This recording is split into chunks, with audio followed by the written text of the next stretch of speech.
I was actually going to thank Google myself for the speech, but I suppose I don't have to anymore.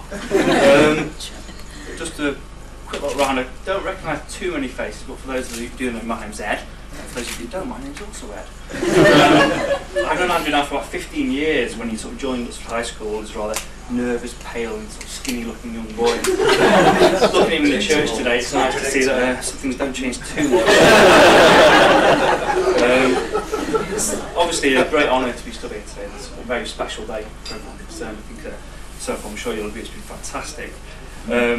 It's obviously very nerve-wracking being stood here, so do bear with me.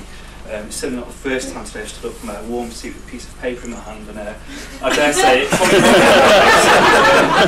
hopefully if it does happen again I won't have the microphone stand. It's hard knowing what to say nowadays because obviously there's so much there on the internet. So I asked around for a bit of advice. Is there anything I couldn't say apart from the obvious? Or drunken stories about Andrew's exploits.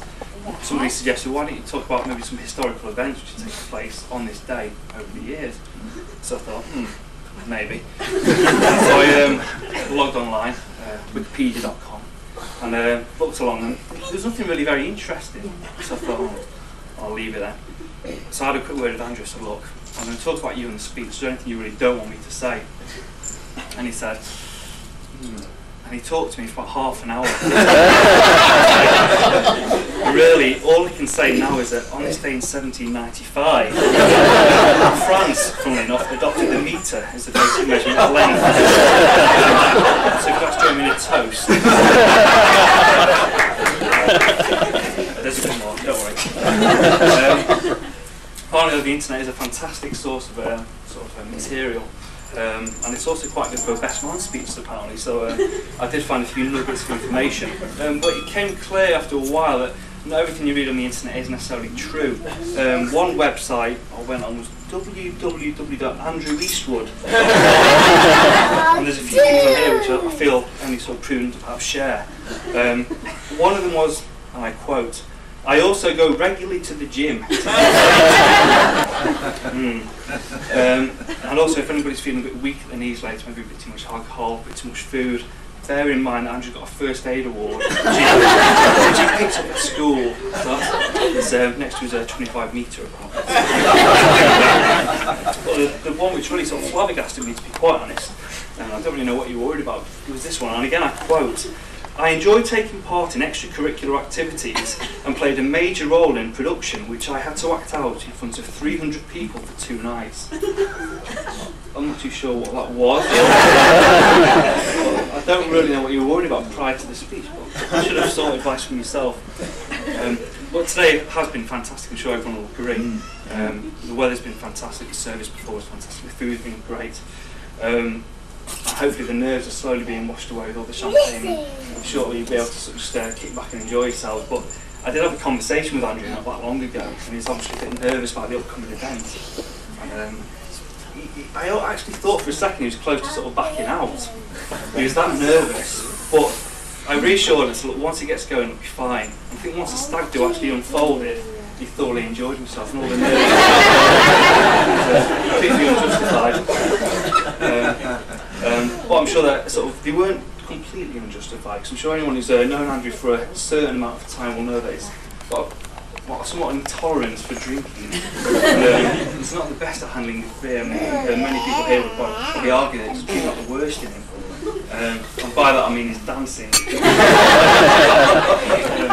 I'm sure the dance floors of Newquay really didn't know what hit them when he decided to cut some shapes on the dance floor and spin around on his back. Certainly, I'm not sure about this food poisoning story. California chicken at the Red Lion. I'm not too sure about that.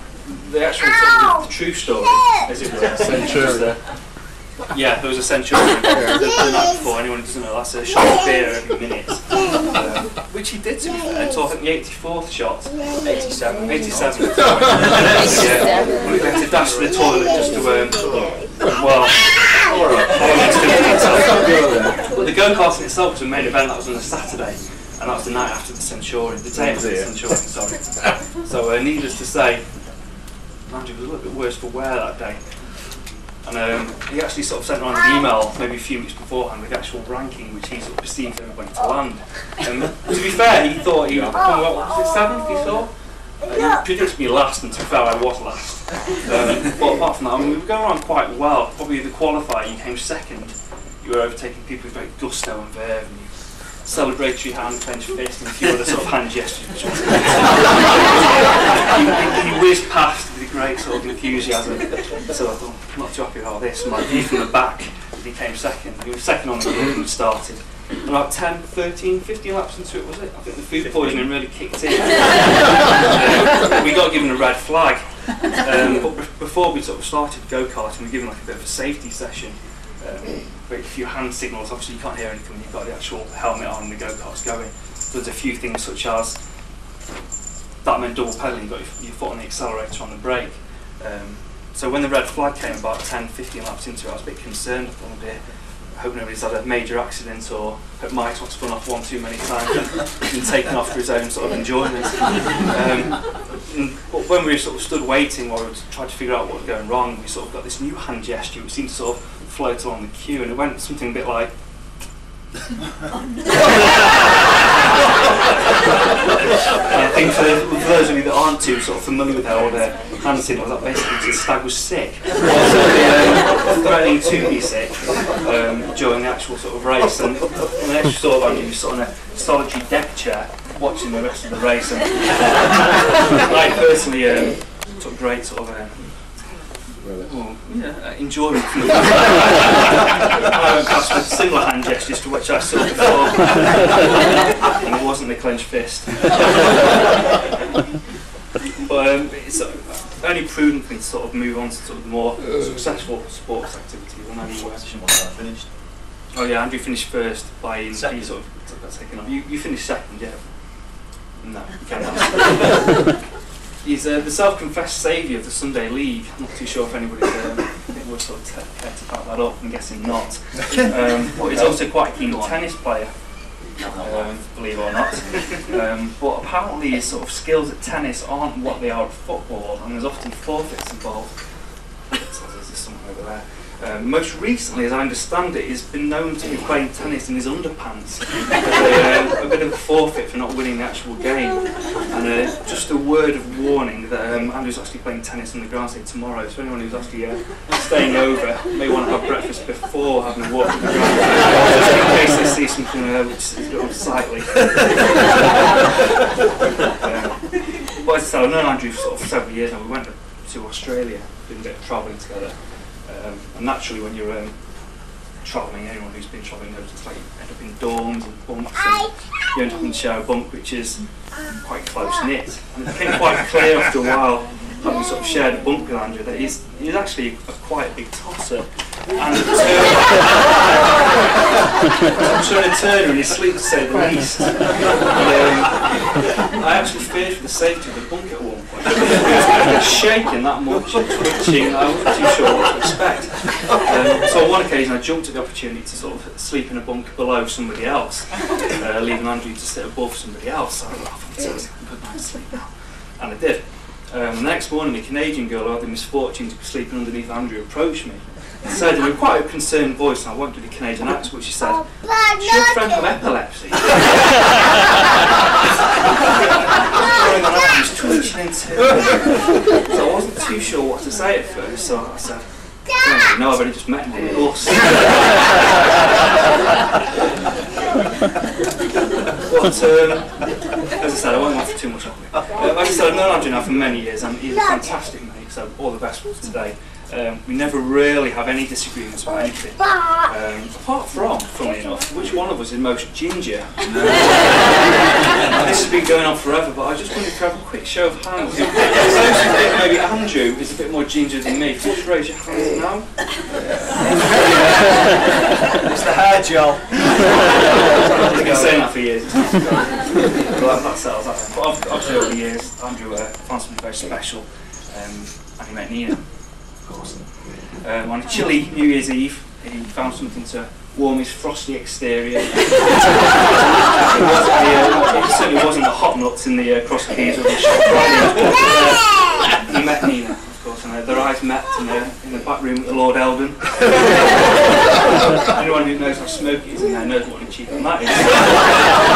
And, the rest is, as they say, history. So some years later, it was no great surprise to receive a text from him in his usual playing it down, sort of playing it Mr. Cool way. He simply said, "Just proposed to Nina, innit?" Average. Average means quite good. So, you can tell he's very happy about it. But obviously it's very nice to be so happy today, and I really hope that everyone at some point is as happy as you two are today. It's a very silly bit I'm going to say, so enjoy it.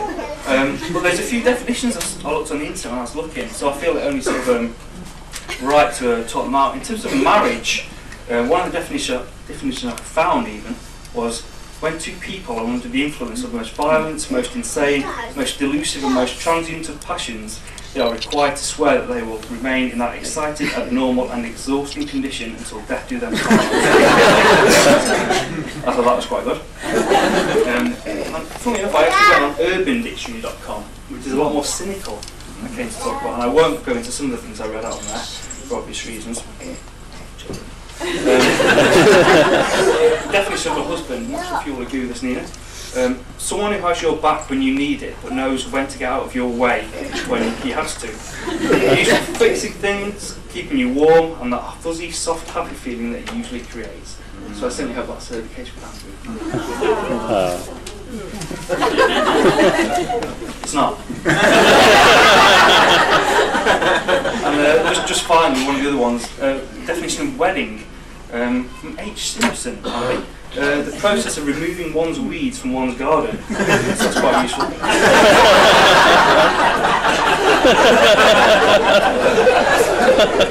I won't talk for too much longer. I think I'm quite sure if anyone's running these sweepstakes. So 20 minutes, yeah? But I would probably just like to say thank you on behalf of the bridesmaids. I think is my etiquette way to say things. So on behalf of the bridesmaids and myself, thank you very much for your kind words. And finally, I'm not supposed to, I'm going to anyway, just propose one final toast if there's anything left in your glasses. Just the bride and groom. May you live as long as you like, and love as long as you live. To the bride and groom. To the bride and groom. Very good.